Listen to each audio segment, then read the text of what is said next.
یکن کے مالک ہیں، اپنی قدرت سے جو چاہے کرتے ہیں، ان کا ارادہ ان کا وجود ہے، جب وہ ارادہ کر لیتے ہیں تو چیزیں وجود میں آ جاتی ہیں۔ یہ کلمہ اپنی زندگی میں دعوت کے ذریعے سے آئے گا، کلمے کی حقیقت دعوت کے ذریعے سے ہمارے دلوں میں پیدا ہوگی۔ میرے دوستو بزرگوں، حضرات صحابہ اکرام نے محنت کر کر اس کلمے کے یقین کو اپنے اندر میں پیدا کیا تھا۔ کیسا یقین تھا؟ پہاڑوں جیسا، پہاڑوں جیسا۔ حضرت علی رضی اللہ عنہ کا قول ہے، فرمایا کرتے تھے کہ اگر جنت پوری حقیقتوں کے ساتھ ہمارے سامنے آ جائے، جہنم پوری حقیقتوں کے ساتھ ہمارے سامنے آ جائیں، تو ہمارے یقین میں ذرا برابر بھی فرق نہ ہو۔ ایسا بن دیکھے یقین، ایسا بن دیکھے یقین، اللہ کی طاقت کا، اس کی قدرت کا یقین۔ اللہ نے اس یقین کی بنیاد پر سارے عالم کو ان کے لیے مسخر کر دیا تھا، سارے عالم کو۔ آج دنیا کی سائنس اور ٹیکنالوجی پر ہم کو ناز ہے۔ دنیا فخر کرتی ہے کہ صاحب یہ سائنس ہے، یہ ٹیکنالوجی ہے۔ آج دیکھو نا کہ لوگ چاند پر جا رہے ہیں، آج اسپیس کے دورے کر رہے ہیں۔ میں آپ سے قسم کھا کے کہہ سکتا ہوں یہ ساری ڈیپینڈنٹ ٹیکنالوجی ہے، یہ ساری ڈیپینڈنٹ ٹیکنالوجی ہے، یہ محتاج ہے کسی نہ کسی چیز کی۔ آپ اگر کہیں گے موبائل فون صاحب وہ زبردست ٹیکنالوجی ہے، آدمی اس سے کتنے کام کر لیتا ہے، سارا بینکنگ سسٹم اس پر، سارا کالنگ سسٹم اس پر، سارے ٹرانزیکشنز اس پر، لوگوں سے بات چیت اور سارا چیزیں اس پر، آدمی خوش ہے، دنیا ناز کر رہی ہے، لیکن یہ ٹیکنالوجی ڈیپینڈنٹ ہے، محتاج ہے۔ اب دیکھیے نا، بغیر چارجنگ کے آپ کا فون کام نہیں کرے گا، چارجنگ کرنا پڑے گا۔ نہیں صاحب میرا فون بہت مہنگا ہے، میں نے 1,00,000 روپے میں اپنا فون خریدا ہے۔ جی 1,00,000 روپے میں خریدے ہوں گے، لیکن آپ بغیر چارجنگ کے اس سے فائدہ نہیں اٹھا سکتے، چارج کرنا پڑے گا۔ چارجنگ کرنے کے لیے آپ کو چارجنگ کرنے کے لیے الیکٹریسٹی چاہیے۔ اگر الیکٹریسٹی نہیں ہوگی تو چارجنگ نہیں ہوگا۔ الیکٹریسٹی کے لیے ہائیڈرو پلانٹ چاہیے، ہائیڈرو پلانٹ کے لیے پانی چاہیے۔ آپ جا کر کہیں نہ کہیں اللہ کی قدرت کے محتاج ہیں، بغیر اس کے کچھ نہیں کر سکتے۔ اگر پانی نہیں ہوگا ہائیڈرو پلانٹ نہیں بنا سکتے، ہائیڈرو پلانٹ نہیں بنے گا الیکٹریسٹی جنریٹ نہیں ہوگی، الیکٹریسٹی نہیں ہوگی تو آپ فون چارج نہیں کر سکتے، آپ فون چارج نہیں کرے تو ٹیکنالوجی کا استعمال نہیں کر سکتے۔ محتاج ہے، ڈیپینڈنٹ ٹیکنالوجی ہے۔ دنیا کو اپنی طاقتوں پر ناز ہے، دنیا کو اپنے سسٹم پر ناز ہے، اپنی سوفسٹیکیشن پہ ناز ہے، اپنی ٹیکنالوجی پر ناز ہے، لیکن قدم قدم پر اللہ ان کو دکھا رہے ہیں تم اپنی ٹیکنالوجی پر محتاج ہو۔ ترقی کر کر لوگوں کو اسپیس میں بھیج دیے، لیکن نیچے بلانے نہیں آ رہا۔ کئی دنوں سے جا کر بیچارے پھنسے ہوئے ہیں اوپر۔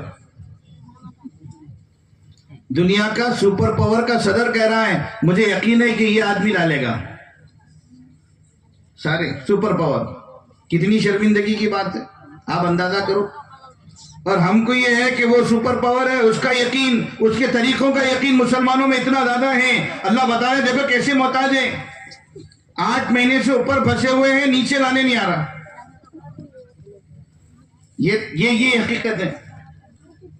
اور ہمارے ایمان پر، اللہ کی ذات و صفات کے یقین پر اللہ تعالیٰ کی وہ مددیں ہوگی جو کسی کی ڈیپینڈنٹ نہیں ہوگی۔ اللہ تعالیٰ کی طاقت انڈیپینڈنٹ ہے، وہ کسی سبب کے، کسی کے محتاج نہیں ہے۔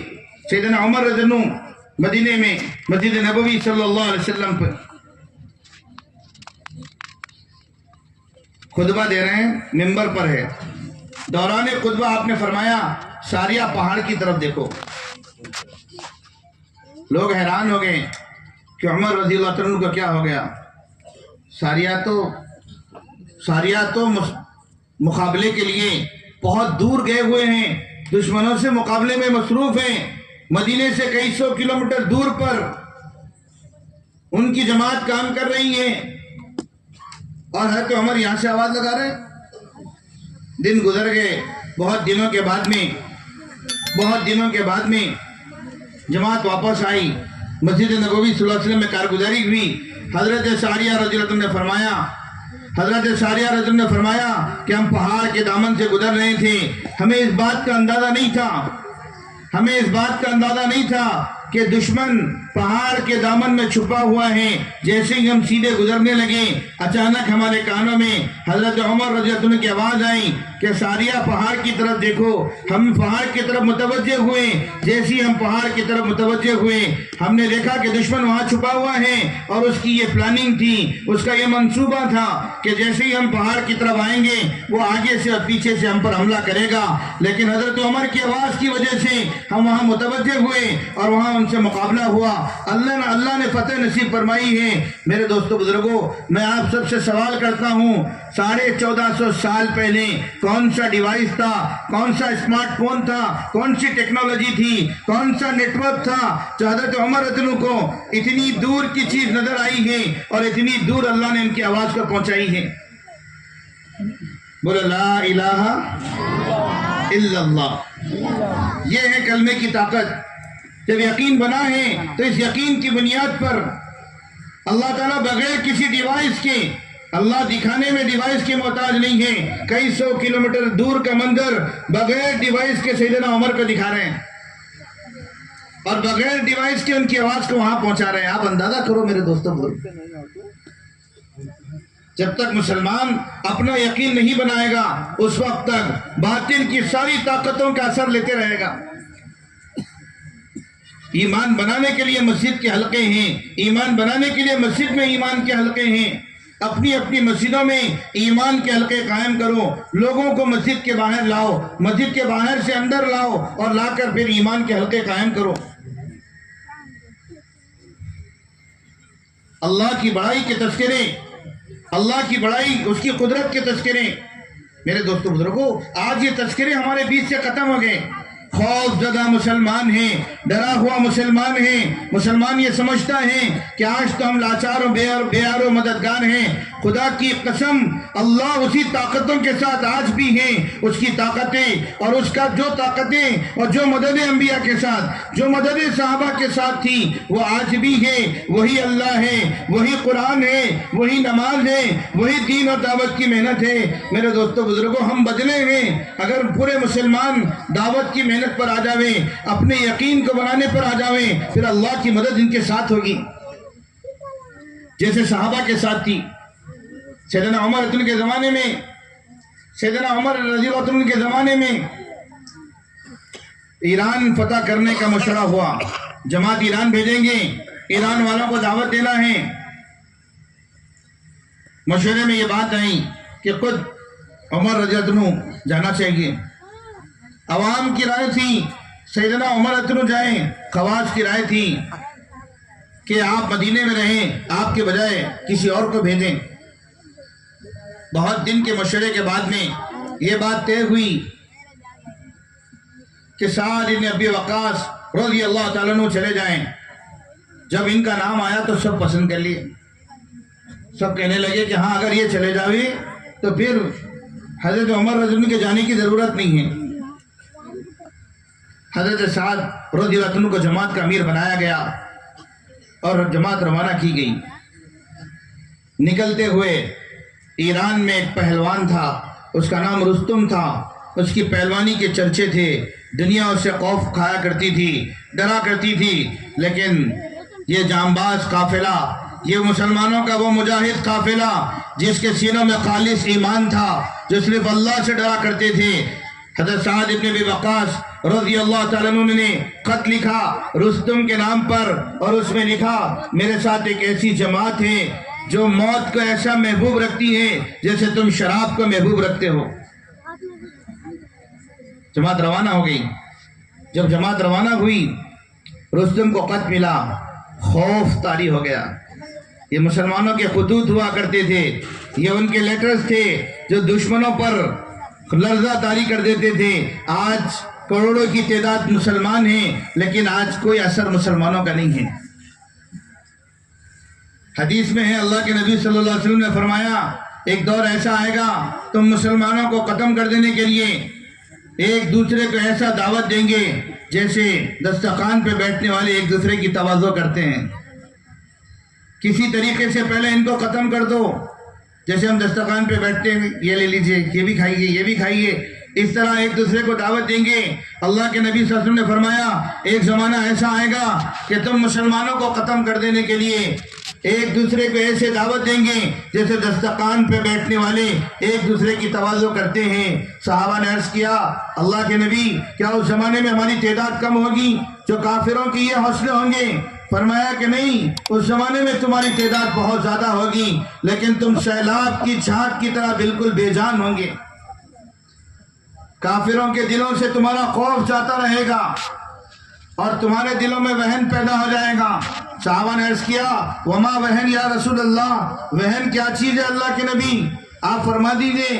آپ نے فرمایا حب الدنیا کراہیت الموت، تم دنیا سے محبت کرنے لگو گے اور موت سے ڈرنے لگو گے. آج تو اللہ معاف کرے ایسا ڈر ہے موت کا. کچھ سال پہلے جو بیماری اور وبا کے حالات تھے لوگ ہاتھ ملانے بھی تیار نہیں تھے. سگی ماں بیمار ہو گئی، کوارنٹائن کے نام پہ اس کو قید خانے میں قید کر دیے تھے. گھر میں ڈسپوزیبل میں کھانا رکھ کر پھینکا جا رہا تھا جیسے جانوروں کو پھینکا جاتا ہے. ڈر اس بات کا تھا کہ ماں کے قریب جائیں گے تو بیمار ہم بھی ہو جائیں گے. ماں تم کو مرنا سلامت ہے لیکن ہم تمہارے پاس نہیں آئیں گے. یہ ایمان کی حالت تھی. علماء سے پوچھنے لگے مولانا بتا دیجئے غسل دینے والے کوئی نہیں ہے، ماں کا جنازہ رکھا ہوا ہے، غسل کیسے دیا جاتا ہے؟ مولانا نے کہا کہ بھائی اپنی گھر کی عورتوں کو آپ فون دو، ہماری عورتیں ان کو سمجھا دے کہ غسل کس طرح دینا ہے. حالات خراب ہیں اس وقت، دن رات جنازے ہیں. جو ہماری بہنیں غسل دے رہی ہیں وہ مستقل مصروف ہیں. آپ حضرات بھی سیکھ لو، بہت آسان ہے، بہت آسان ہے، غسل سیکھ لو. گھر کے مرد کہہ رہے ہیں مولانا اس کی اجازت نہیں ہے کہ ماں کے جنازے کو ہم غسل دے دیں، اس لیے گھر کی عورتیں تیار نہیں ہیں. مسلمانوں نے ایک دور دیکھا ہے جس میں مسلمانوں کو اپنے ایمان کا اندازہ ہوا ہے کہ کس ایمان کے ساتھ زندگی گزار رہے ہیں. اگر شاید اس زمانے میں مر جاتے تو ایمان پر موت ہوتی یا نہیں ہوتی اس کا بھی اندازہ نہیں تھا. اور جو بچ گئے ہیں انہوں نے جو حرکتیں کی ہیں شاید اس پر پھر سے کلمہ پڑھنا پڑے.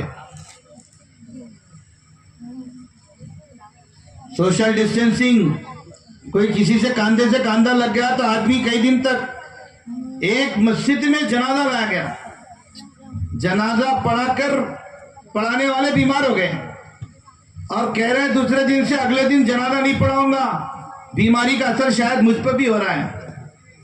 آپ اندازہ کرو، خوف کا عالم یہ تھا میرے دوستو. میں اس لیے بتا رہا ہوں یہ ساری باتیں، ایک درد ہے جو آپ کے سامنے رکھنا ہے.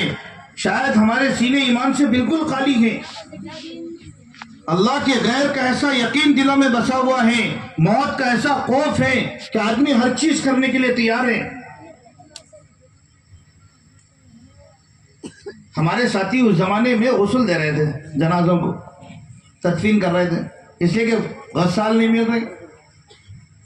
گھر والے ڈرے ہوئے ہیں، میتیں غیروں کی بھی نکال نکال کر لا کر شمشان پہنچا رہے ہیں. دلیر مسلمان جس کے دل میں ایمان کی چنگاریاں تھی شعلے کی طرح بھڑک رہی تھی اور کہہ رہا تھا کہ موت کا خوف نہیں ہے، وقت متعین ہے، اگر مرنا ہے تو اسی حال میں مر جائیں گے لیکن اس سے موت آئے گی اس کا یقین نہیں ہے. ایسے جانبازوں کو آسمان کی آنکھوں نے اس زمانے میں دیکھا ہے. ایک فون آیا دواخانے سے کہ آپ کے ابا کا انتقال ہو گیا، میت لے جائیں. سارے گھر میں کوہرام ہو گیا. ہر بیمار پڑنے والے پہ یقین ہو گیا تھا کہ انہیں تو جاتا ہی جاتا ہو. دواخانہ گئے تو ان لوگوں نے اپنے ساتھیوں کو فون کیا کہ آپ حضرات کے بارے میں پتہ چلا ہے کہ آپ لوگ گڑھے کھود رہے ہیں، قبرستان میں تدفین دے رہے ہیں، نماز جنازہ پڑھا رہے ہیں، ہمارے ابا کا انتقال ہو گیا، آپ آ جائیں تدفین کر دیں. ہمارے ساتھی پہنچ گئے، میت لے لی اور